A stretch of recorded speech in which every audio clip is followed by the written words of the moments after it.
Hola amigas y amigos de Carballiño, estamos nuevamente aquí en El Desempate. Este es el sexto programa que emitimos y tengo hoy aquí a un personaje bastante conocido de Carballiño. Estamos hablando de el pintor Juan Valcárcel. Él ha hecho cuadros típicamente gallegos, todas las pinturas que ha hecho nos recuerdan a la vida rural de Galicia, incluso de Carballiño y alrededores. Y hoy lo tengo aquí. Él hoy va a hablar por primera vez personalmente, nos va a comentar de la primera novela que ha escrito.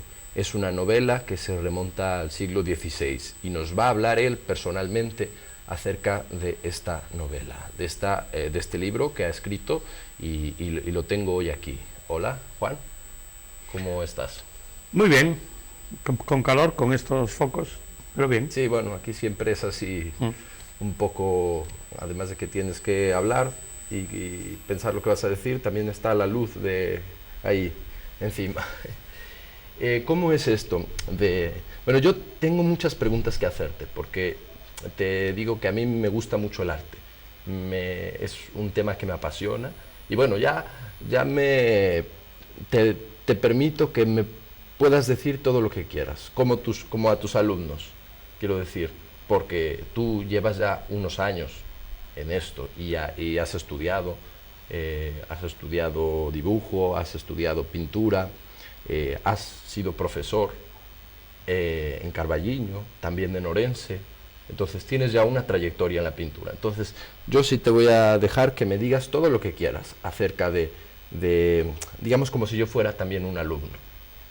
Entonces, vamos ahora a la primera pregunta.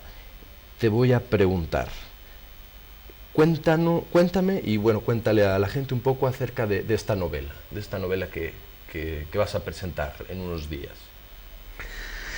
Bueno, pues esta novela es una novela que se llama La Cruz del Salvador, es una novela histórica, es una mezcla de historia con misterio y sobre todo es cercana. Es decir, todo lo que se desarrolla en esta novela ocurre aquí, en Carballiño o cerca de Carballiño. Empieza en 1552 con un incendio que arrasó prácticamente el monasterio de Oseira. Luego fue remodelado.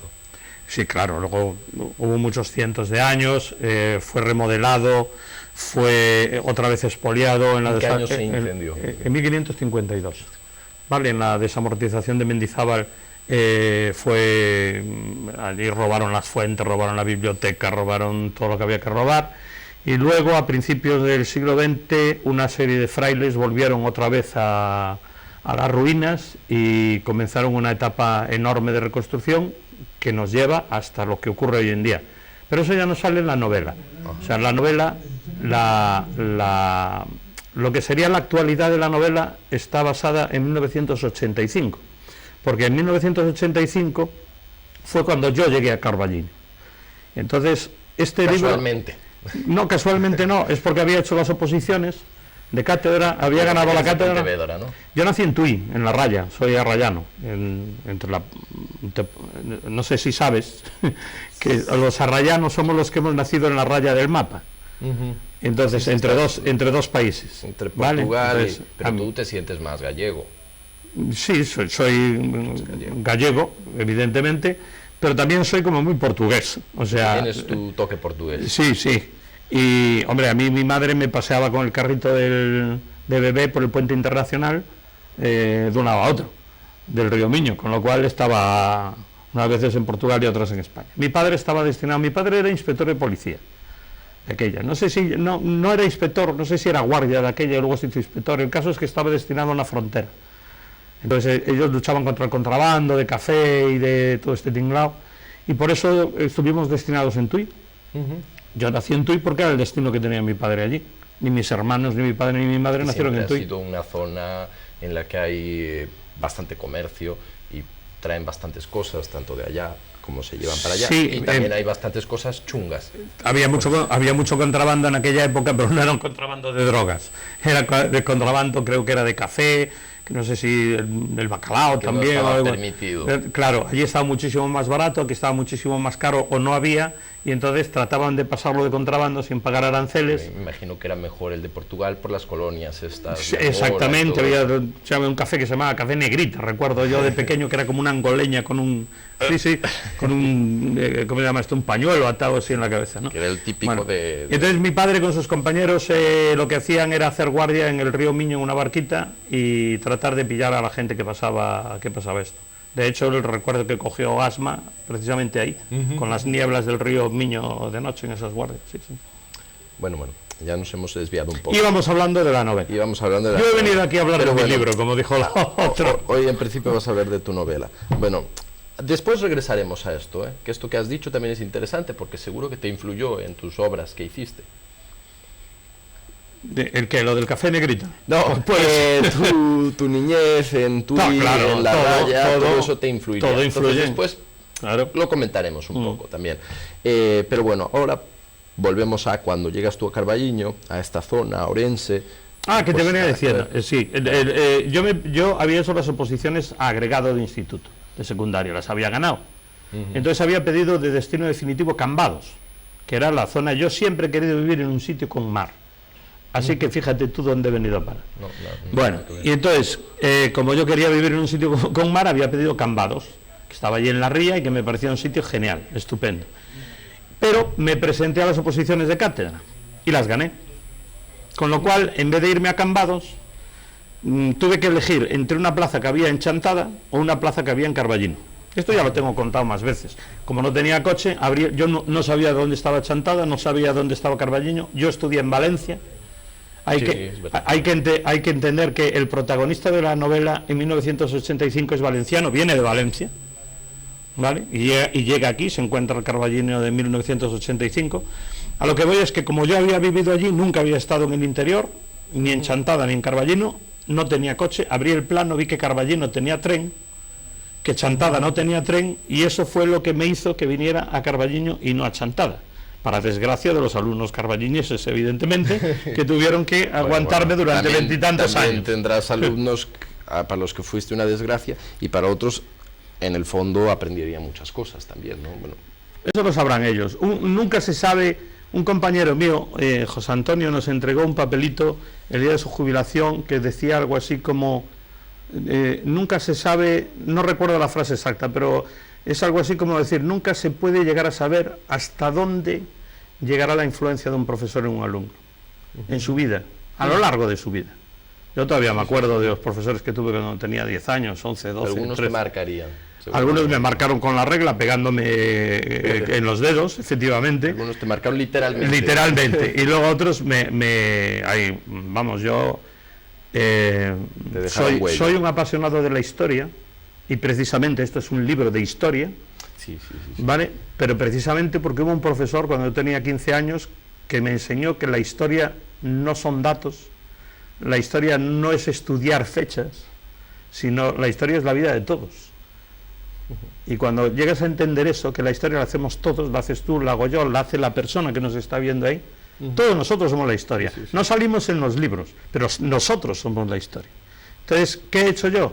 Pues en esta novela, todos los personajes, hay muy pocos personajes realmente históricos de los que salen en los libros. Sí, quiero decir, son personas cotidianas. Es la gente que construye la historia. Y es apasionante. Es decir, la vida de la gente de todo el mundo. La vida cotidiana. La vida cotidiana de todo el mundo es apasionante. ¿A ti te gusta mucho el monasterio de Oseira?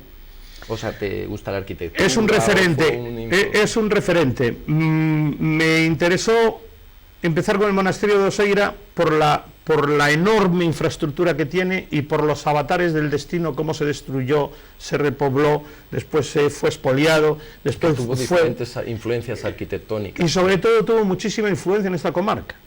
Claro. O sea, no se puede hacer un libro de historia de la comarca de Orcellón sin tener en cuenta el poder económico que significó el monasterio de Oseira. Que inventaron el pulpo. No, bueno, no lo inventaron, no lo inventaron. Vale. Lo que pasa es que ellos fueron los encargados, les llegó entre sus propiedades, tuvieron la posibilidad no, formó parte de sus territorios el puerto de Marín, y entonces a partir de ahí esa afluencia de pulpo. Hay una cosa que dice que los arrieros, claro, cuando llegaba el pulpo aquí ya venía medio machacado y medio muy mazado, por decirlo así, entonces por eso aquí tiene el pulpo se supone que es más rico aquí que en otros lados. Sí, es cierto que es más rico aquí que en otros lados. O sea, yo he probado pulpo en otros lados y bueno, y no tiene nada que ver con lo que comemos aquí. Entonces, pero a lo que voy... Pues yo siempre lo he probado en Carballiño. Me gustaría probarlo en otros sitios, porque hay otros sitios que se supone que también hay fiesta del pulpo, hay una fiesta del pulpo en la costa, y un amigo que tengo de Bueu me dice, el pulpo es mucho mejor en la costa. Y yo le dije, no, el mejor pulpo es el de Carballiño, porque yo es lo que sé y hace a años, mí me encanta. Mira, hace años yo estuve en Coruña, entré en un bar, en una pulpería, y pedí una ración de pulpo a feira, me lo pusieron y dije, coño, este pulpo sabe como el de Carballiño. Entonces le dije, oiga, la señora que está ahí haciendo el pulpo, ¿de dónde es? Y me dice, de Arcos. De Arcos. Y digo, vale. Entonces sí. Pero quiero decir que no se puede hacer un libro de estas características sin entender el poder económico del monasterio de Oseira. Pero tampoco se puede entender esto sin lo que significó la encomienda de Pazos. Hay otra parte del libro, aquí el libro triangula entre Pazos de Arenteiro, entre Carballiño y entre el monasterio de Oseira. La encomienda de Pazos fue fundamental. Para mí, una de las iglesias más interesantes que hay en toda la comarca es la iglesia de San Salvador de Pazos. En esta novela tiene un papel especial. Dentro de la iglesia de San Salvador de Pazos hay un retablo que está atribuido al maestro de Sobrado, donde hay una figura que es un San Bartolomé, que tiene los símbolos de su martirio en la mano. De Freixas, ¿no? ¿Cómo? De Freixas, antes. No. Es que digo, San Bartolomé de Freixas. No, San Bartolomé es un santo, es una figura de un santo. Y San Bartolomé de Freixas será un sitio, será un lugar donde hace una fiesta, ¿no? Pero bueno, quiero decir, dentro de la iglesia de San Salvador de Pazos hay un altar, hay un retablo, ¿vale?, donde se colocan los santos. Vale, pues uno de esos santos es un San Bartolomé, claro, que es un paisano que le cortaron la piel a tiras, lo martirizaron, le hicieron de todo. Bueno, y entonces la Iglesia Católica a sus santos les pone los símbolos de su martirio. Claro. Y en este caso tiene un cuchillo muy grande en una mano, una piel de león colgando y un libro en la otra. Entonces todo eso que existe, que está ahí, sale y es fundamental dentro de esta novela. ¿Vale? Vale, dice la cruz del Salvador. La cruz del Salvador. Y entonces habla de una reliquia que tiene poderes especiales. Hablo de una reliquia, yo no sé si tiene poderes especiales o no. Eso lo dejas en... Hombre, si tiene el poder de que la gente compre el libro, será un poder especial bastante interesante. Ya ¿vale? Con eso a ti te vale. Bueno, a mí con eso ya me vale. Porque además quiero decir que este es un libro hecho sin ningún tipo de subvención, que lo hablábamos antes fuera de cámara. No quise que ninguna institución participara en esto. O sea, ya está bien con la que está cayendo que la gente pues tenga que recurrir a unos o a otros para hacer cultura. Tú todo pues, te lo curraste. En este, sí, no, la exposición de la calle de Paseo también. Es decir, esto lo paga el artista. Lo haces tú por ti. Claro. Eso está muy bien. Claro. Te lo digo porque a mí me apasiona mucho el arte y admiro a las personas que de verdad su amor por lo que hacen es tan grande que les lleva a poner de su propio dinero incluso para emprender nuevas cosas. Es lo que tú estás haciendo en este caso. Y te lo digo porque... mío y de la editorial, porque hay una editorial que responde por detrás. La editorial también cuenta. Pues entonces tú has emprendido con este libro. Yo emprendo constantemente. No, sí. A ver, es una cuestión de creatividad, ¿vale? Yo soy una persona que soy creativa, lo era cuando era joven, lo soy ahora que soy viejo y lo seré el día que esté muerto. Saliendo un poco del libro. Eso es así. ¿Tú cuál crees que sea la clave de la creatividad? ¿Cuál crees que sea el punto en que influye que, como se puede ver, hay personas que tienden a ser más creativas, más originales, tienen ideas diferentes o intentan expresarse de distintas maneras, y otras personas que quizá no buscan ese lado, sino se dejan llevar por la corriente. ¿Cuál crees que sea la clave? Por ejemplo, en ti, que hayas decidido ser una persona creativa, y en otras personas que les... Mira qué creativo soy. Te voy a contestar. Me gusta que me hagas esta pregunta. Mira, durante 10 años yo no he sido profesor en Carballino porque he estado haciendo trabajo en Orense, precisamente trabajando con el resto de los profesores sobre bases de creatividad relacionadas con la plástica. Quiere decir que la creatividad en parte es mi profesión. Claro. ¿Vale? Sobre todo aplicada a la docencia, ¿vale? A conseguir actividades creativas, a fomentar la creatividad en los niños, incluso en los adultos. Entonces, la creatividad está relacionada con una cosa, vamos a ver, todo esto es arduo y muy complejo, ¿vale? Y tampoco vamos a dar una conferencia, pero hay algo que es muy fácil de entender. Yo siempre digo a mis alumnos, mirar, una persona creativa es la que cuando ve algo dice, si esto no fuese así, ¿cómo sería? Cuando tú ves algo, sea lo que sea, que ya esté hecho, y te preguntes, bueno, vale, esto está hecho, pero ¿y si no fuese así? ¿Cómo sería? Y que le busques el otro lado. Eso es lo que se llama, es lo que llamamos el pensamiento divergente, ¿vale? Que no tienen el resto de los animales, que tenemos las personas, y que consiste en dar soluciones alternativas a problemas que se nos plantean. ¿Vale? El resto de los animales... ¿La creativa puede ser un problema para el sistema? Depende para el sistema. ¿Sistema? Para algunos sistemas sí, para un sistema dictatorial es tremendamente negativo. Para un sistema democrático es tremendamente positivo, porque las personas creativas son las que consiguen que la sociedad avance. O sea, las alternativas a la realidad siempre parten de personas creativas. La creatividad es el motor del futuro. Sí, las iniciativas, la innovación, el cambio. Totalmente. El decir, y si no fuese así, ¿cómo podría ser? Porque si no nos hacemos esa pregunta, si decimos esto es así y no puede ser de ninguna otra manera, que hay mucha gente no hay cambio, no hay camino y no hay futuro. Yo confío muchísimo, y mira con la que está cayendo duro, ¿vale? No sé de quién es la culpa, pero que está cayendo duro, lo sabemos todos. Yo confío enormemente en la gente joven. En ti a lo mejor no sé, yo como todavía no lo tengo claro, hasta que acabe la entrevista. Pero aún estás ahí haciendo yo tengo muchísima confianza en la gente joven. Y desde luego pido disculpas, y las he pedido siempre, de parte de mi generación, en tanto a decir, no lo hemos podido hacer mejor. Os dejamos esto hecho una mierda, francamente. No lo hemos podido hacer mejor, pero yo espero que la gente joven sí pueda hacerlo mejor. Estás diciéndole a la gente joven que confías en ellos. Totalmente. En el futuro. No, totalmente. Además, esto no es que mienta, esto es cierto. Tengo total confianza. Y a veces tú ves un alumno que no levanta cabeza y que el tío es un desastre y que no, y dices, no, algún día este será una persona que será capaz de sacar adelante una familia, será capaz de hacer aportaciones a la sociedad. Fijo que sí.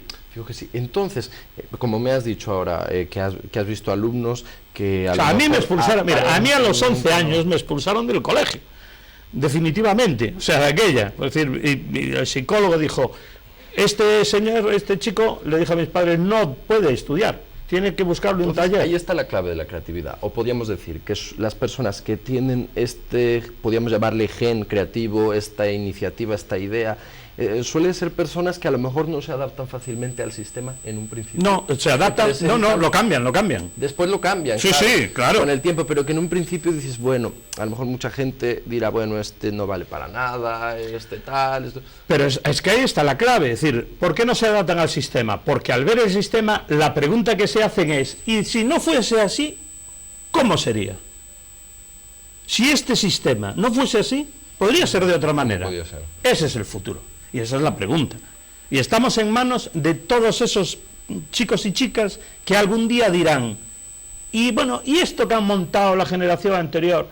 De no ser así, ¿cómo será? ¿Cómo podría ser? Y yo estoy seguro de que ellos tendrán una respuesta bastante mejor que la nuestra.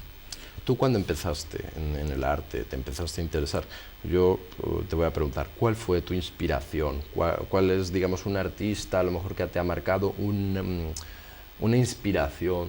¿Cuál fue tu primer cosa que viste que te dijo, yo quiero ser pintor, yo quiero expresarme de esta manera? Háblame de tu origen, pero luego también puedes decirme, bueno, he tenido estas influencias, también me influenció esta persona, esta otra. Eso es un mito todo. Es un mito. No, la pregunta, siento decirte lo que la pregunta no está bien planteada. Y no está bien planteada porque todo eso forma parte de la mitología de lo que debe ser un artista. No, a ver, ¿vale? Si tú no tienes... Entonces, no hay algo, claro, no hay un detonante, no hay un... Si tú me dices, hombre, cuando yo quise empezar a dibujar, que me interesaba, mi madre me llevó a clases de dibujo. Bueno, pues si tú eso entiendes, en este caso que fue mi madre el detonante, ¿qué tal? Puede ser. Pues, oye, para mí lo fue. Bueno, claro, pues podría ser, porque si mi madre no me hubiera llevado a clases de dibujo, pues yo seguiría siendo creativo. O sea, quien es creativo lo es. Lo es en su vida personal, lo es en su vida privada, lo es... no es cierto, yo tuve yo tengo hijos que están en un momento de su vida en que tienen que tomar decisiones. Algún hijo mío le gusta dibujar, pero está estudiando otra cosa. Entonces, un hijo mío me había puesto un vídeo donde un americano pues hacía ver que es más fácil ser creativo en las actividades artísticas que en actividades normales, que en trabajos normales. Eso es falso, ¿no? Y eso es falso, claro, yo cogí a mi hijo y le dije, no, es que esto no es así, esto no es cierto. Quien es creativo lo es. Quien es creativo, tú puedes ser notario y ser tremendamente creativo. Tú puedes ser ingeniero, puedes ser dentista, puedes ser enfermero, puedes ser panadero, puedes ser albañil y ser tremendamente creativo. El ejemplo de Google, que es una empresa que está creciendo mucho y tienen a sus trabajadores con unos horarios muy amplios y los dejan desarrollar la imaginación, ¿no? Quiero decir, es que no solo les dejan, les ayudan, fomentan eso, les ponen muñecos y cosas, y juegos, claro, esto es así. Y mira, yo conozco montones y montones de pintores que no son nada creativos, son auténticamente inútiles en cuanto a creatividad y tratan de esconder patrones o simplemente hacerse directamente abstractos. Es decir, ¿por qué? Porque tú coges y bajo el caparazón de nadie me puede impedir a mí pintar lo que quiera, yo cojo, pego brochazos, pinto lo que me da la gana y como soy libre, pues ya está, esto es lo que hago yo. Mira, es como si eres analfabeto, no sabes escribir y te pones a juntar letras. Vale, tú puedes juntar las letras como te dé la gana, pero si nadie puede leer lo que tú escribes, eres un analfabeto. Esto es así. Entonces, primero tienes que aprender a escribir. Y una vez que sabes, después cuenta la historia que quieras. O sea, la creatividad, la libertad del artista está en poder contar después lo que quiera. Pero primero hay que aprender el lenguaje. También en la música. Nadie me quita a mí que yo me pueda sentar delante de un piano y empiece a porrear las teclas. Yo soy libre para hacer eso. ¿Sí o no? Sí. Perfectamente. ¿Pero qué valor tiene eso? Pues no compondrías nada. Absolutamente nada, porque lo único que estoy demostrando con eso es que no conozco el lenguaje musical, ¿vale? Entonces, cuando viene alguien, tanto a mi taller o a hablar conmigo, alguien que yo veo que intenta aprender el lenguaje y que intenta aprender las técnicas, que luego se hace abstracto, perfectamente, ¿por qué no? Primero hay que aprender el lenguaje. Hay que aprender el lenguaje. De los colores. De los colores, composición, proporciones. Hay 50.000 cosas. 50.000 cosas que hay que saber controlar. Y después, cuando sabes, puedes pintar lo que quieras. Tú comenzaste a querer ser pintor porque tu madre te llevó a clases de pintura. No, sí, yo dibujaba y mi madre me llevó a clases de pintura. Sí, yo a los 11 años yo estaba ya con un pintor que se llama Aurelio de Lombera, se llamaba un señor mayor, era un hiperrealista y fue el primero que nos enseñó la técnica de pintar pelos, un gato con los pelos de uno por uno, una perdiz con las plumas. Muy realista. Era un hiperrealista mágico que se llama, o sea, donde tratan de llegar mucho más, profundizan más que la foto, mucho más que la foto. Pintaba con un pincel de un pelo, o sea, era una cosa pasmosa. Y bueno, yo hice luego mi recorrido grande, porque luego en Valencia viví un periodo de la historia del arte, conocí a gente importante, y tengo mucha influencia, todos estos colores que la gente dice hoy en día, los colores que tú utilizas, tal, bueno, todo eso viene de Valencia, en parte de la escuela valenciana, porque procedemos de Sorolla, y Sorolla trabajaba con los colores complementarios, mucha luz, mucho color Sorolla puro. fue una influencia también. Más, es que yo no le llamaría influencias, son gente que me deja perplejo por su capacidad, simplemente. Yo a estas alturas de mi vida no suelo ir a ver exposiciones. Hay una cosa que me gustaría decir, que estamos en este periodo de las fiestas, es tremendamente... Oye, no hay un duro, pero fíjate, la gente, si va, creo que todavía está, si va a la bodeguilla, en Flores, ¿vale? Allí el catalán tiene una exposición de fotografía que merece la pena verse. En otra... Una exposición temporal.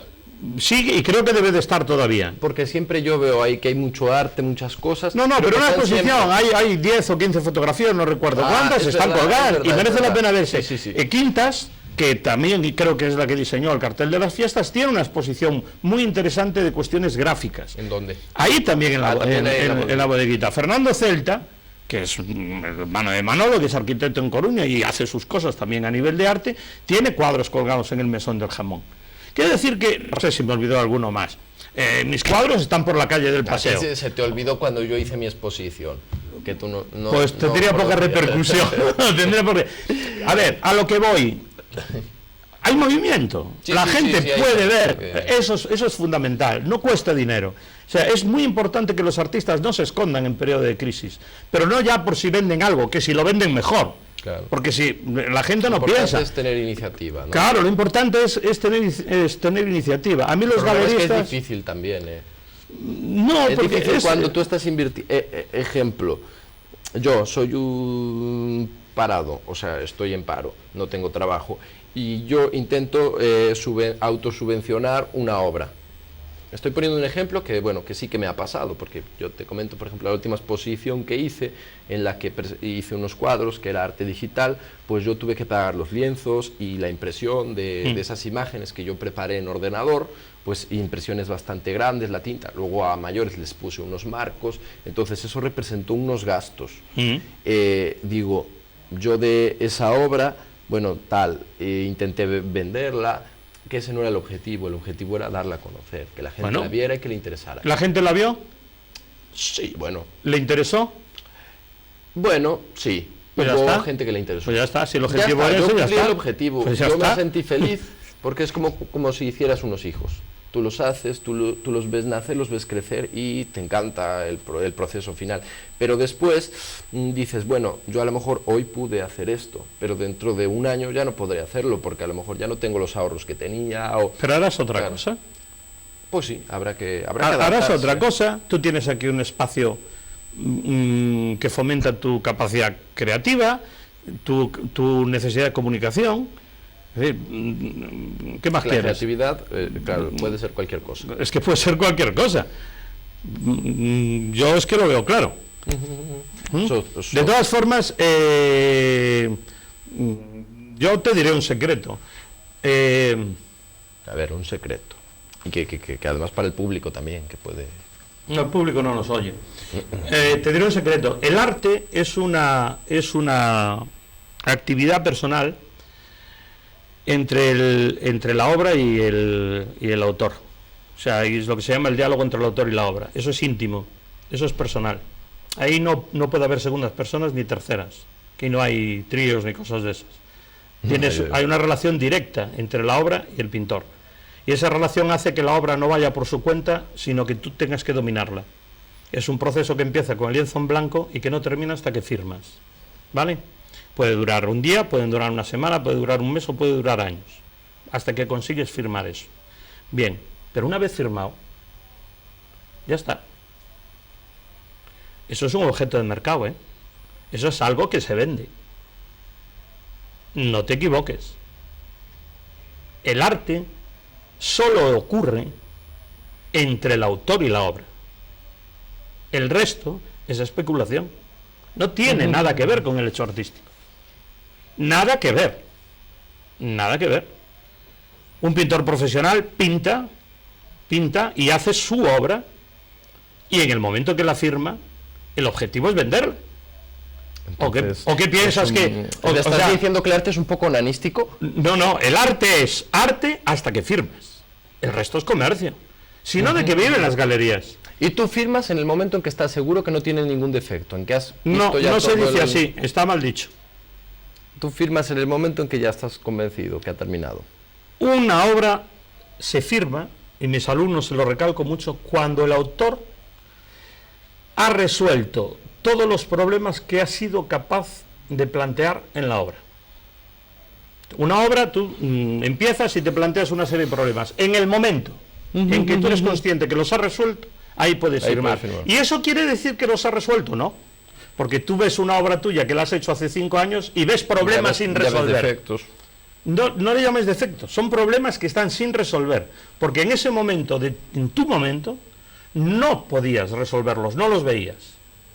Entonces, como por suerte maduramos, pues al cabo de los años sí lo ves. Pero nunca se debe volver atrás, nunca se debe tocar un cuadro a lo largo de los años. Es una etapa que ya quedó ahí. Claro, precisamente los historiadores del arte son capaces de construir y reconstruir la historia de un pintor muerto. De un pintor muerto, de un pintor fallecido, porque es capaz de entender ese seguimiento y ver qué es lo que estaba planteando y resolviendo en cada parte. ¿Tú crees que sea algo psicológico el hecho de, quiero decir, cada obra exprese un momento, una situación, es decir, tienes una etapa melancólica, tu obra lo expresa, tienes una etapa de que buscas resolver un conflicto interior, a lo mejor incluso un resentimiento, todo. Quiero decir, el arte es terapéutico en ese sentido. ¿Tú como artista lo ves así? Si yo fuese mecánico y trabajase en un taller, ¿tú crees que podría contestarte esa pregunta? Es decir, si un día estoy melancólico, ¿cómo sería mi trabajo en el taller? No, evidentemente tendrías que seguir. Es decir, la persona que trae el coche a mi taller debe de estar expuesta a que yo tenga un día melancólico. Evidentemente no. O tengo un conflicto interior. Claro, a mí viene un señor y me dice, mira, este coche no me arranca, y luego yo le digo, mira, es que tengo un conflicto interior y no te lo voy a poder arreglar. Se supone que como artistas tenemos más libertad. No. Un artista profesional trabaja. Yo no tengo libertad. ¿Tú te consideras yo soy un esclavo del arte? No, para nada. Yo tengo dentro de mi trabajo toda la libertad del mundo, pero mi trabajo es un trabajo, no es un hobby. Cuidado. Entonces, cuando a mí alguien viene a encargarme un retrato, yo no puedo tener un conflicto interior y pero que la persona y que la persona no se parezca, porque como tengo un conflicto interior, mira, joder, has tenido mala suerte. A ti te ha tocado que tenga un conflicto interior, entonces no te pareces. Eso no se da. El hecho creativo, vamos a ver. No tiene que ver con esto no funciona así. Terapia, que va. Tú no lo ves así. Hay artistas que lo ven así también. Mira, allá cada cual. A mí la realidad, yo si tengo un conflicto interior lo tengo desde pequeño y me moriré con él. Soy como soy, y trabajo en lo que me gusta. Vale. Entonces, la creatividad se basa sobre todo en mi trabajo en ser capaz de plantear opciones nuevas que a mí me interesen dentro de mi proyecto, de lo que yo estoy haciendo, ¿vale? Idealizando. Esto es como una escalera, yo siempre explico, esto es como una escalera que cada pintor, cada artista tiene, y entonces yo voy subiendo peldaños poquito a poco con la obra que yo me voy planteando. A mayores hay otra obra que la gente me encarga, y entonces yo voy dándole las soluciones que yo estoy aprendiendo en ese momento, que yo estoy experimentando en ese momento, yo las vuelco en lo que me van, pero lo que me encargan es a gusto del cliente. Ah, sí. A mí me viene una persona a encargar un retrato, insisto, y yo no hago un retrato abstracto porque la señora me lo tira a la cabeza. Porque eso es del tipo de letra. Pero no le das tu toque. Sí, claro, porque mi mano y mi cabeza tienen una serie de soluciones plásticas que yo he ido investigando a lo largo del tiempo. Es como cuando tú escribes, si yo te encargo a ti una redacción y te digo, hazme una redacción sobre la primavera. Evidentemente tu estilo literario será el tuyo. Será el mío. Pero la redacción que yo te pago es sobre la primavera. no me hables sobre el otoño, porque no es eso lo que te estoy pagando. Y evidentemente con tu estilo literario. Entonces, mi estilo pictórico es una cosa, ¿vale? ¿Te consideras un costumbrista, diría yo, por las pinturas que he visto, que pones mucho de la cultura gallega cotidiana, como dijiste antes lo del libro, la cosa cotidiana? Y estamos hablando del libro y estamos haciendo toda la entrevista sobre pintura. Estamos haciendo, claro, porque es que a mí me encanta la pintura y a mí me gusta no, el arte. ¿No te gusta la pintura? No, que va. La pintura es un trabajo. No se te mete en la cabeza. La pintura es un trabajo. Pues va a ser que no. Quiero decir, yo me paso muchas horas pintando y me paso muchas horas con mis alumnos hablando sobre pintura. ¿Ya te parece un coñazo? No, pero cuando yo quiero descansar no me pongo a pintar. O sea, la gente cuando trabaja en otra cosa descansa pintando. Mis alumnos no descansan pintando. Pintan bajo presión. Hostia, no. ¿Tienes ahí bajo presión? No, porque tienen que resolver problemas. O sea, la pintura no es un acto de libertad. Es un acto de comprensión y resolución de problemas, ¿vale? O sea, esto no es una juerga, esto no es una juerga de personas que van el fin de semana a copiar cuadritos de flores, que está muy bien que vayan, para pasar el tiempo y para relajarse y tal, ¿vale? O sea, nosotros jugamos en una liga diferente. Entonces nosotros, en la proyección de lo que nosotros estamos haciendo, va mucho más allá que eso. ¿Vale? Yo trabajo construyo pintores, intento construir pintores, ¿vale?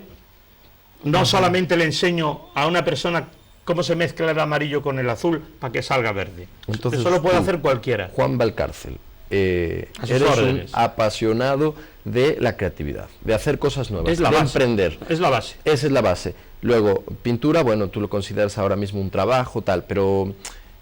por ejemplo, hace 30 años que lo considero un trabajo. Lo consideras un trabajo. Sí, sí. Esto del libro es emprender algo nuevo. Y así, como haces pintura, ahora estás escribiendo, es la primera vez que escribes. ¿Qué otras no es la primera vez que escribo. Bueno, si no es la primera vez, dime cómo empezaste con lo de la escritura y qué otras facetas tienes. Escribí una obra de teatro aquí en gallego muy interesante, muy divertida, que se llamaba La Perbuta y que fue publicada aquí por una asociación, que fue muy divertido eso.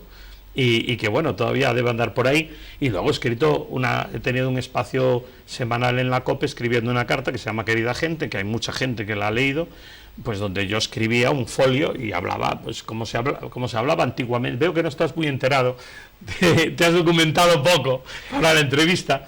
Y qué decir, yo llevo escribiendo pues tiempo, el periodo ese duró año y medio, 2 años, lo de las cartas. Lo de escribir, he colaborado escribiendo una novela. Novela larga sí, claro. Novela larga sí. Porque además yo tenía la curiosidad de decir, pero vamos a ver, hay novelas de historia que son un rollo. Yo soy un apasionado de leer novelas de historia, pero algunas son un auténtico ladrillo. Es decir, no se podrá escribir una novela de historia que tenga misterio, y que sea divertida, cosas, y sobre todo que se pueda leer, y que no te saltes 2 hojas y no pase nada. Porque yo cuando una novela, tú tienes una novela y te saltas 2 hojas y puedes seguir leyendo y eso no influye en la novela, ¿y para qué están ahí esas 2 hojas? Del estilo que sea. Claro, ¿no? ¿para qué están esas 2 hojas? Claro, sí, tío, ¿para qué llenas 2 hojas de palabras? ¿Para qué haces pasar por eso al lector? ¿No? Entonces, ese es el objetivo. Y luego he seguido una máxima muy interesante que es de Umberto Eco. Umberto Eco el que escribió El nombre de la rosa, tiene un librito que se llama Cómo hacer una tesis doctoral. Que yo hice unos cursos para hacer la tesis doctoral, al final decidí no hacer la tesis doctoral y escribir La Cruz del Salvador. Fíjate. Sí, esto no lo sabe nadie, porque me parece... Estás desvelando ahora mismo. Sí, yo hice los 2 años de cursos del doctorado y cuando tenía que empezar a preparar la tesis doctoral decidí que me interesaba más escribir La Cruz del Salvador. Entonces escribo La Cruz del Salvador por satisfacción personal, no seré doctor en Bellas Artes, no importa. Es que no me importa. Por satisfacción. Claro, pero sí que aprendí. Eso es lo que decía yo del onanismo artístico. ¿Qué aprendí? Pues Umberto Eco escribió un librito donde dice, si usted quiere hacer una tesis doctoral, hágalo, no busque temas remotos en la otra parte del mundo, hágalo de aquello que conoce, de lo que esté al lado de su casa. Y entonces yo he escrito una novela de lo que yo conozco y de lo que está al lado de mi casa. Que todos sabemos, quiero decir que todos vemos el monasterio de Osei. Y que cuando llegan los protagonistas, llegan a Carballiño en el 85, bueno, pues Pues, por ejemplo, baja el señor del tren y coge un taxi y el taxista le habla de sus satélites. Los satélites era como Hoyiños, el taxista, hablaba de sus hijos. La gente que me esté oyendo, pues se acordará. O sea, detalles de esos hay, pues, montones. Tienen que pasar aquí 10 días y comen y cenan en los sitios donde hemos comido y cenado nosotros. Van al Chef Richard con las salsas que tenían, salen el Hawái y el otro cantando Granada a voz en grito y quedan pasmados diciendo esto que es. Pues acaban en la Gazpara también un día de feria. En fin, son los sitios que todos hemos conocido. Estas cartas que tú escribías, ahora que te diga, porque me quedé pensando con lo de las cartas estas, que escribías cartas al público o al pueblo. No, se llama Querida Gente. Querida gente. Estas cartas empezaban para escribir de la gente, del pueblo. No. La idea era la siguiente. Cada vez que vamos a correos, solo nos escriben los bancos. Lo único que hay son cartas de bancos, de recibos, de Fenosa, de no sé qué. Antiguamente las cartas eran algo importante. Sí. Era cuando alguien estaba interesado en contar o en tener noticias de otra persona. Entonces era un acto de aprecio, de cariño, a veces de llamarle sinvergüenza, ¿no? Te quedaste con la herencia del abuelo y no sé qué. Y las publicabas en la radio. No, entonces, ¿qué hice yo? Yo retomé esa tradición. Entonces empecé a escribir sobre lo que yo quisiera. De la gente de Carballiño. No, qué manía, qué fijación tienes con la gente de Carballiño. De cualquier tema. Vale. Y empezaba las cartas diciendo: querida gente, por la presente espero que estéis bien de salud. Yo estoy bien, gracias a Dios. Porque así es como se comenzaba antiguamente. Yo hice una serie de maletas de cuadros que siempre he fondeado con cartas que compraba en el Rastro. Y entonces hay un cuadro de maletas que se vendió hace años que siempre me gustó, y esa carta estaba puesta de forma que se podía leer perfectamente, porque era de uno que estaba haciendo la mili en Castellón de la Plana. Yo la había comprado en el Rastro y se lo escribía a una chica. Y a la chica la ponía a caldo, porque le decía: porque claro, porque tú no haces más que salir con otros, no me miras, nunca quieres estar conmigo y ya me tienes harto y cada vez te veo con uno distinto. Andas con todos menos bien, conmigo. No quiero verte más, tal. Y luego al final podía postdata. De todas maneras, aquí tienes un amigo para cuando quieras. Al final estaba la opción. Sí, el hombre dejaba, pues una carta de los años 50, por ejemplo.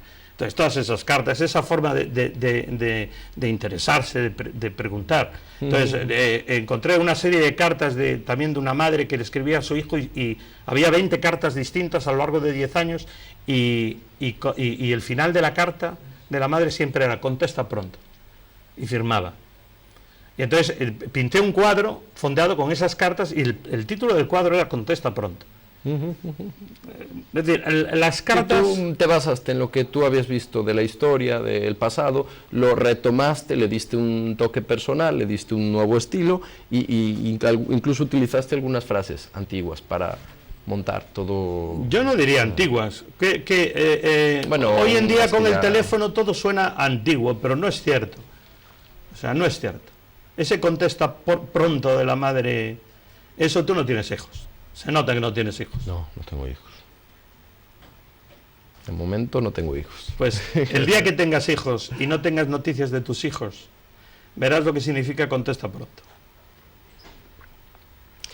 Te iba a decir, Valcárcel, al principio del programa te dije: bueno, tío, a mí ahora me puedes decir como si fuera un alumno. Bueno, antes de decirte esto, te voy a preguntar: ¿cómo tú, que formas artistas día a día, cómo tú te das cuenta? Algo ya me comentaste antes, ¿cómo te das cuenta cuando alguien vale como artista? Podría ser una persona creativa, expresiva. ¿Cómo tú distingues eso? Primero, al verlos trabajar. Al verlos trabajar. Depende, hay gente que es tremendamente chapuzas y, por ejemplo, la tolerancia a la frustración es importante. La tolerancia a la frustración es que cuando yo hago ver a una persona que lo que está haciendo no es lo que habíamos quedado, y ella se da cuenta, yo veo el grado de frustración. Si es una persona que le afecta mucho, no vale, que va. Porque si es muy sensible es que no tiene capacidad de autocorrección. No tiene capacidad de crítica. Claro, no crítica. acepta, es imposible. El progreso va a ser mínimo. ¿Tú has sido criticado muchas veces? Yo siempre soy criticado.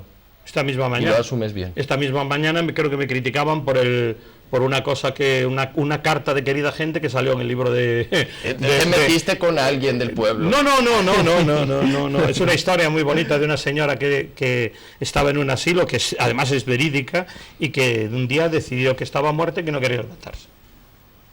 Entonces decidió que estaba muerta. ¿Y eso le sonó a eutanasia? No, que ella decidió que estaba muerta, y cuando iban a hablar con ella decía, no me puedo levantar porque me he muerto. Y entonces daba las gracias a la gente pues por haber ido... ¿Por qué le molestó eso a la gente? No, esta es la historia. Sí. Claro, ¿qué pasa? Que al final de la carta, esta carta la había hecho yo para unas elecciones hace un año. Es que encima no tiene nada que ver con las elecciones gallegas ahora. No tiene nada que ver, es pasmoso. Claro, la realidad, mira, las historias no hay que ir a buscarlas en los libros, porque la vida es fascinante. O sea, todo lo que ocurre es pasmoso. Y por eso digo, la vida de todos nosotros es una novela. No, de todos, de cualquiera de los que estemos por la calle, ¿no? Entonces, en esta carta, hace un año y pico, yo terminaba diciendo, bueno, si no saben a quién votar, yo decía, esta señora soñaba con su propia muerte, ¿vale? Pues seguramente su vida no le gustaba, y entonces decidió que se moría, y era su muerte, y estaba soñando en su propia muerte. Pero ¿y qué te criticaron a ti? Entonces yo decía, cogía eso y decía, mire, cuando ustedes vean a los políticos haciendo propaganda, los políticos van a intentar convencerles de que van a cumplir sus sueños. Pero no se equivoquen, si salen elegidos, los sueños que se cumplen no son los suyos, son los de ellos. Son los sueños de los políticos los que se cumplen. Evidentemente. Entonces, si usted desconfía de esto, cuando llegue la hora de votar, decía yo, para terminar, siempre puede hacerse el muerto, como la vieja. Entonces, bueno, que estoy haciendo una llamada a la abstención, ni mucho menos. ¿Qué voy a estar haciendo? Así lo interpretaron. Claro. Y eso fue la crítica. Claro, me lo decían alguien esta mañana. Estás fomentando la abstención. Claro, dijo, no fomenté la abstención. ¿Qué voy a simplemente fomentar? Fue una metáfora. ¿Qué voy a fomentar? Lo que tenga que hacer todo el mundo es votar, como he defendido siempre en mi vida, votar libremente. ¿Cuánta gente? Tú no lo sabes porque eres un crío. Así te lo digo. Ya me estás criticando. No, totalmente. Pero mira, en este país, que la gente pudiese votar, costó mucho trabajo. Mucho trabajo. Hay gente que estuvo en la cárcel, hay gente que dio su vida porque pudiésemos votar. Entonces, me vale cualquier cosa, pero hay que ir a votar. Y votar en libertad. Que cada uno vote lo que quiera, o lo que pueda, o lo que sepa. ¿Vale? Y si uno no tiene a quién votar, que monte un partido político, otra cosa no se me ocurre. Volviendo al tema, dime. Que has hecho tu llamamiento a votar al público y a todo el mundo, y qué bueno que pienses así. Yo también pienso igual que tú. Yo he votado en las últimas elecciones y bueno, incluso podía decir que bueno. Hablemos del libro. Hablemos del libro. Que también sale la primera votación democrática que se hizo. También metes ese tema. Sí. Ya todo sí, claro, porque en las primeras elecciones hubo mucha gente que quería ir a votar y era la primera vez que se votaba. Y entonces uno de los protagonistas pues va y vota. Y vota. Y mencionas la tendencia política. De esa persona, sí. En ese momento sí, porque viene a cuento. ¿Era de derecha? No, viene a cuento. Para eso hay que pagar 21 euros, que es lo que cuesta el libro. Pero algunos tendrás que desvelar. No, sí, a nivel general, sí, a nivel general, sí. A nivel general, mira, el libro está estructurado, son 20 capítulos. Entonces es un libro en cremallera, ¿vale? Primer capítulo, 1552. Segundo capítulo, 1985. Tercer capítulo, 1600. Cuarto capítulo, 1985. Es decir, los capítulos históricos que pasan cada 50 años, progresando, se entrelazan con los capítulos actuales, entendiendo que la actualidad es 1985. Entonces, estos los 80s paulatinamente hasta que en el último capítulo se unen los capítulos históricos, llegan a 1985. Y ahí es cuando pasa pues todo lo que tiene que pasar. Ahí es el desenlace final. Ese es el desenlace. Aconsejo que nadie, hombre, si alguien compra esta novela, que no lo vaya a declarar, que no empiecen por el final. Que no vengan aquí al plató a decirnos el final. No, por Dios, no. El asesino no es el mayordomo, además no es el mayordomo. No es el mayordomo. Y entonces es de misterio, ¿no? De averiguar quién es el... Sí. Es de misterio, sobre todo porque me pareció que el misterio iba muy bien para mantener el interés del lector, ¿no? Entonces, hombre, yo hasta los correctores profesionales, al llegar al capítulo 15 o 16, tuvieron que dejar de corregir para leerse el libro y ver qué pasaba. O sea, me han dicho, no, mira, es que tuve que parar, entonces me puse a leer y luego volví para atrás para seguir corrigiendo. Ajá. Primero vieron el final. Querían saber qué demonios pasaba. Entonces, eso es lo importante. A mí no me gusta, yo quiero decir, yo cuando empiezo a leer un libro, me gusta quedarme con la duda, aunque me esté muriendo de ganas de saber, me gusta quedarme, pero sí que conozco gente que lee el final, pues no aguanta y... Muy mal, porque esto es... Ahí se pierde el chiste. Esta novela es como una ¿cómo diría? Como una pared de ladrillos que empieza a construirse en el primer párrafo del capítulo 1, y entonces yo voy construyendo... No se termina de enlazar todo hasta el final. Hasta el final. Entonces, en la última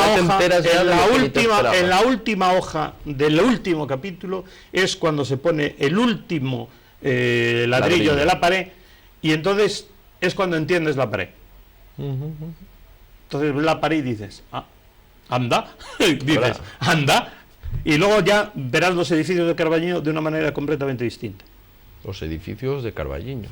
Los edificios tiene que ver con ladrillos. Sí, el asilo, la construcción del asilo, todo cómo se construyó. Además que es algo que has utilizado a menudo en tus pinturas. Quiero decir que esto es un tema importante para ti. Bueno, tienes una pintura en la que es verdad, pero es famosa. Bueno, yo por lo menos la tengo en mi casa. Entonces es famosa. Quiero decir, la tengo porque, yo en la casa la alquilo, entonces esa pintura ya estaba, y mi hermana dijo, no, hay que quitarla, no me gusta, pero yo dije, no. ¿Cómo que no le gusta a tu hermana? Es que hay de gustos para todo. No. Yo le dije, no está la bien. próxima vez que venga me sientas aquí a tu hermana y vamos a hablar tu hermana y yo a ver qué pasa con esto. Bueno, es que también no iba con el estilo que queríamos poner en la casa, pero al final lo supimos adaptar, que le puse ahí unos colores a la casa. Lo que hiciste fue adaptar el estilo a mi cuadro. Buena decisión. Bueno, realmente la idea era adaptar tu cuadro al estilo de la casa. Pero como no pudiste, pues adaptaste la casa al cuadro. Eso está bien. Se adaptó. Eso está bien. Eso está bien. Pero el cuadro se quedó ahí, ¿eh? Bien. Así que no te preocupes, que el cuadro está ahí, a pesar de que dijo mi hermana no, y que mi madre también tenía sus dudas y todo. Agradéceme a mí, que yo fui el que dije, no, a mí me gusta. Bueno, te lo agradezco si compran el libro. Bueno, pues esa es la idea, venir a promover aquí el libro y que la gente pues coja interés, sobre todo porque es algo histórico. Habrá no solo se presenta aquí, porque esto dentro de no sé si a finales de este mes creo que lo vamos a presentar en Orense, después hay una presentación en Vigo, creo que en el Corte Inglés, después hay una presentación en Santiago, no sé dónde porque es cuestión de la editorial. Quiero decir que bueno, ahora ya viene todo un trabajo que hay que hacer. Antes de despedirme. Pero nos despedimos ya. Ya, porque también, bueno, antes de despedirme, tú después vas a decir ahora mismo a tu cámara todo lo que le quieres decir a la gente acerca del libro y llamar a la gente. Del libro ya está dicho todo. El libro ya está dicho. Bueno, pues cualquier cosa que quieras decir a tu cámara, la dices ahora. ¿Cuál es mi cámara? ¿Cuál es mi cámara? Esa, la que te ves tú. Sí. Ahí. Antes de eso, yo te quería preguntar, que es una pregunta personal. ¿Tú crees que yo valgo de artista? No tengo ni idea. Aún no tiene... No. ¿Sabes dar volteretas? No. Pues depende del tipo de artista que quieras ser, pero vamos, en principio, si no sabes dar volteretas, por ejemplo... Te parezco creativo. Para el circo no vales. Creativo sí. Creativo sí. Hombre, creativo sí.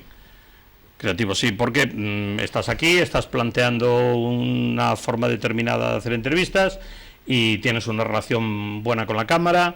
Entonces sí, yo es que soy vanidoso y me gusta que me digas cosas agradables. Si me hubieras criticado también te lo tomaría. No, está bien, pero eres un poco flojo en cuanto das poca caña.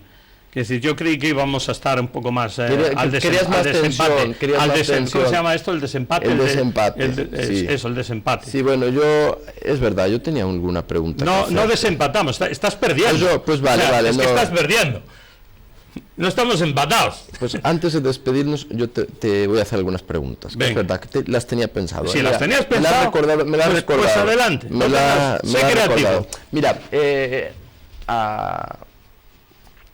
hace poco hablara con unos colegas que comentaran de una historia, una pintura que tenías en el Instituto número 1, que mucha gente ha dicho que esa pintura pues que no cuadra mucho con el Instituto número 1, que de hecho que le da un toque infantil, ridículo a esa pintura. Yo lo digo porque esto lo comentaron. Yo no estoy seguro, creo que sí que la he visto, tampoco me llamó la atención demasiado, pero ¿qué podías decir a esta gente? ¿No te llamó la atención? No me llamó la atención en el sentido tú pasas al lado del IES número 1 en este momento y no te llama la atención. Sí me llamó la atención, pero no lo vi ni negativo ni positivo. Objetivo tampoco cumplido. Ese era el objetivo, claro. Llamar la atención. Vamos a ver, había que hacer una intervención arquitectónica sin dinero. ¿Vale? Sobre un centro educativo verde que parece una granja de pollos, por su estructura. ¿Vale? El coste menor que tiene una intervención ahí, sin obra, es pintar.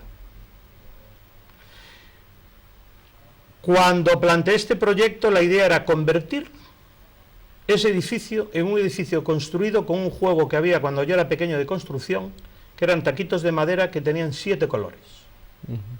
Para eso había que dividir toda la superficie en trozos que fuesen tacos y que tuviesen solo 7 colores. Y el reto para 7 colores son muchos. Son los 7 colores, 4 más 3 porque incluye el violeta y el morado, ¿vale? Y 2 tipos de azul, porque son los que venían en la caja de construcción cuando yo era pequeño. Entonces, el objetivo es ser capaz de hacer eso sin que en ningún sitio se toquen los 2 colores iguales. Y eso es muy difícil cuando se juntan un montón de paños y de paredes. Y eso está en consonancia con un proyecto que había hecho para el puente del ferrocarril. Yo comprendo que eso, ¿vale?, tú lo entiendas como algo pues muy bien elaborado y que a lo mejor otra persona que sepa de colores y tal lo vea así. Pero para un niño normal a lo mejor hasta le puede chocar.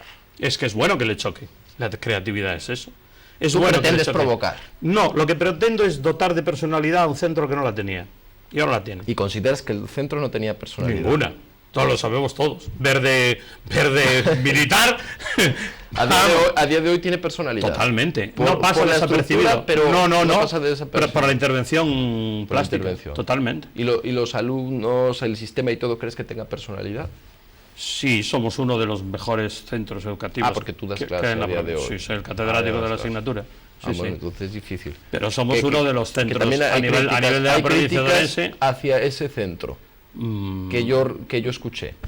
Es posible, pero si somos 300 alumnos o 400 alumnos, habrá que sopesar. ¿Tú consideras que son buenos alumnos? Considero que son buenos alumnos y sobre todo considero que son muy buenos profesores. Muy buenos profesores. Comparándolo con el Chamoso, por ejemplo. No voy a compararlo con el Chamoso. ¿Vale? Porque en el Chamoso también hay muy buenos profesores. ¿Tú diste clase también en el Chamoso? No, pero di cursos a gente del Chamoso cuando estuve en el Centro de Formación de Profesores. Pero en el Chamoso también hay muy buen plantel de profesores. Es decir, el nivel de profesorado que hay en Carballino es muy alto en comparación con la provincia. Yo te voy a hacer una pregunta. ¿Qué le dirías tú a esos alumnos que yo he escuchado que me han dicho es que Valcárcel me machacaba, era un cabrón, alguna vez me humilló públicamente, yo le tengo manía, le tengo un mal recuerdo? ¿Qué le dirías a estos alumnos? Porque sí que a mí me han comentado, yo nunca he sido de esa idea, porque yo he tenido profesores muy difíciles, algunos más cabrones que otros, no te digo que algunos sí que de verdad les tenga un mal recuerdo, pero bueno, yo simplemente por poner un ejemplo, cuando yo iba a la escuela de teatro, pues tenía una profesora, no sé si conozcas a Josi Laje, que es actriz de teatro. Sí, es buena amiga, sí, claro. Pues Josi Laje, como profesora, es muy dura. Y nunca tuve... No sabía ni que era profesora, era profesora. Es profesora de teatro, además de actriz. De teatro sí. De teatro, de teatro. Yo también soy muy duro yo dando clases de plástica, ¿eh? Pues en teatro nos machacaba, entonces... Yo por lo menos eso no lo considero mal, porque aprendí muchas cosas también. Ahí a expresar las emociones, que de pronto te decía llora, grita, tal, ríete, y no te reías y te machacaba. Bueno, pues eso yo lo considero mal. Pero ¿qué le dirías a estos alumnos que tienen a lo mejor un resentimiento, un mal recuerdo, lo que sea? ¿Qué les dirías ahora mismo? Les dirías, miren chicos, yo no os quise tal, pero ¿qué podías decirles? Pues ¿dónde está mi cámara? Esta cámara. Está ahí. Tomároslo con mucha calma. Tomároslo con mucha calma, que ya pasó. Ya pasó. Ya está, ya pasó. No vais a volver a repetir eso conmigo. No, claro, ya está. Valcárcel se acabó, no hay problema. No hay problema. Mira, hace unos años, mira, esto es como todo, cada uno habla de la feria según le va, ¿vale?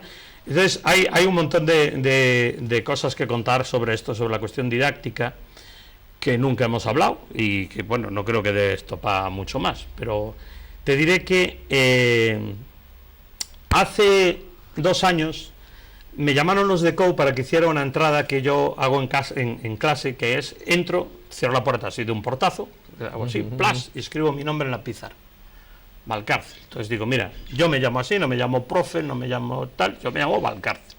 Entonces a mí se me trata de tú, pero se me llama Valcárcel. ¿Vale?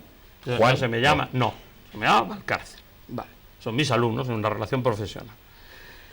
Entonces me llamaron los de COU para que en el vídeo de fin de curso yo hiciera esa entrada. Entonces, todos los de allí, ellos se disfrazaron de niños de primero, las niñas con coletas, con pecas y tal, los niños de pantalón corto. Entonces entraba al cárcel y cogí y di un portazo. Tal como empiezas. Sí, como empieza el curso. Y me senté y dijeron, no, corten. Y dice, no, el portazo era muchísimo más fuerte. Y yo les decía, no, el portazo es así. Claro, es que estaban impactados, estaban asustados. Claro, el portazo es así. Lo que pasa es que teníais 11 años y teníais 12 años. No hay más portazo que este. Entonces, el cómo vive un alumno su relación conmigo como profesor o con otro, su calvario su calvario para unos pero para otros no. Y a mí no hace mucho estaba yo en una fiesta en no sé dónde y se me acercó una exalumna que hacía 15 años que no la veía, con la que me había llevado fatal, la tía me odiaba, pero me odiaba, vino y se me sentó a mi lado y me dijo, Valcárcel, tengo que pedirte disculpas. Y yo dije, coño, ¿por qué? Porque, vamos a ver, todo lo que pasa dentro del aula y lo que pasa en el instituto no debe trascender después. O sea, es decir, para mí todos los alumnos, incluso esos, han sido gente excepcional. Totalmente. No, lo tengo claro. Claro, lo que pasa es que ellos lo viven como algo interno traumático. Pero todos mis alumnos, incluidos esos, los he visto como siempre. Tú les tienes hasta cariño. Totalmente. O sea, quien fue alumno mío, yo no me acuerdo nunca de los nombres, pero la cara sí. Hay alumnos que nos han dado más trabajo que otros, hay alumnos que nos dan muchísimo trabajo a los profesores para conseguir sacarlos adelante, ¿vale? O sea, hay alumnos que no hay, es dificilísimo, hay chavales que no te das idea, pero nuestro trabajo es este, y tenemos que sacarlos adelante. Entonces, pues esta chica se sentó y me dijo, mira, quiero pedirte disculpas. Dijo, quiero pedirte disculpas por la actitud